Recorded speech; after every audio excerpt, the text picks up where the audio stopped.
So we do have to get back to the Big Ten for a moment, because I think what's more interesting right now than who's second best, Michigan State's back at home tonight.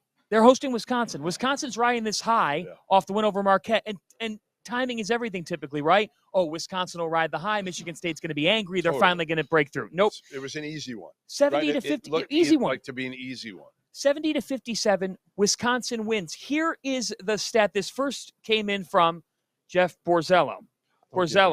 Yes, I'm going to give him credit. He says. Why are we giving him credit? Michigan couldn't even come to the game. He wasn't feeling well. What are you, little? What did he have? It wasn't little. It was a big stomach bug that he had. A big stomach bug. He He ate had a some belly bad ache. Borzello had a belly ache. Yeah. The Come on. the Nutri-Grain didn't. It was a stale batch or something. I don't know. All right, Michigan State has now matched the worst 8-game start by an AP preseason top 5 team over the last 40 years. The worst AP top 5 preseason but start part of that, at 4-4. Okay, part of that is, let's face it, most of these teams are playing bye games, a lot of bye games. Now, they lost one to James Madison to start the year, but Tom Izzo does not play cupcakes. But I'm saying he's not loading. Loading up on it. I know, so but he's got a tougher schedule than most. Most teams in the last 40 years are not playing league games in the first 8. Okay, I agree with all that you just said. That's a very fair point. Having said that, they only have one more non-conference high-caliber game left. That is against Baylor. It's in Detroit. It's part of that loaded Saturday, December the 16th, that features a whole bunch of matchups that we can talk about in a different time. Where's the panic meter with Michigan State on a scale of 1 to 10? Like an 8.5. Yeah, we're getting up there. 8.5. We're getting up there. What has gone so wrong for this team this early in the season, Rob? They don't have anybody other than Tyson Walker that scares you at this point, right? Like, you can't just rely on having a 5'11" dude go out there and get you 35 every single night to be able to win. They're trying to play 2 bigs now with Mady Sissoko and Carson Cooper, and that's not going to work. Part of that is because Malik Hall is sick, and he's not playing all that well. The freshmen aren't coming along. Where is Xavier Booker? Does anyone know where Xavier Booker is? Where do you think he is? We knew this. I mean, Izzo said it. No. Look, I get it. We knew he wasn't going to be an impact player as a freshman. But what I'm saying is that when you have a team that is built around having for Xavier Booker. Yeah, we need one. He didn't play tonight. He didn't play tonight, but he hasn't played at all for the most part. What I'm saying is, like, can't count on him. You can't count on him. They don't have a 5-man. They do not have a 5-man, like a legit 5-man.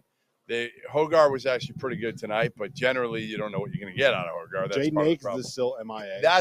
He's the problem. Like, to me, that's the biggest issue. Is too much is on Tyson Walker.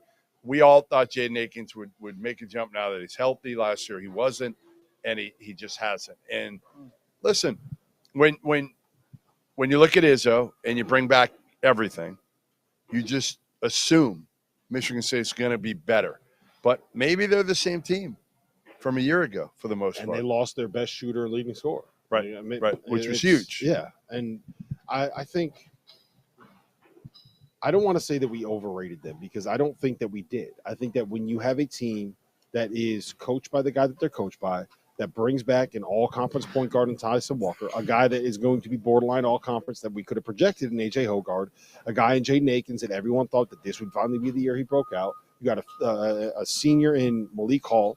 You got bigs that you can rotate through in theory, right? You got to be a roster that you were like, okay. But here's what I will say. I might have said this to one of you guys, Champions Classic. I said, if Tyson Walker is your best player, then you're in a little bit. And I love Tyson Walker, just not as my star, because he's little. And I need, for a team that's going to, like, go deep, like, and have a chance to win the whole thing. Mm-hmm. I'm not sure Tyson Walker can be your best player. Well, certainly he needs more help. They're just not getting enough help. help. You need a 1B with him. Yeah, well, so that's exactly what I was going to say. Is what's the difference between him and R.J. Davis? Yeah, I'm not sure R.J. Davis is going to. You know what it is? It's Armando Bacot. He's a better supporting cast. You know what it is? It's Harrison Ingram. Because I would make the argument that right now R.J. Davis is North Carolina's best player.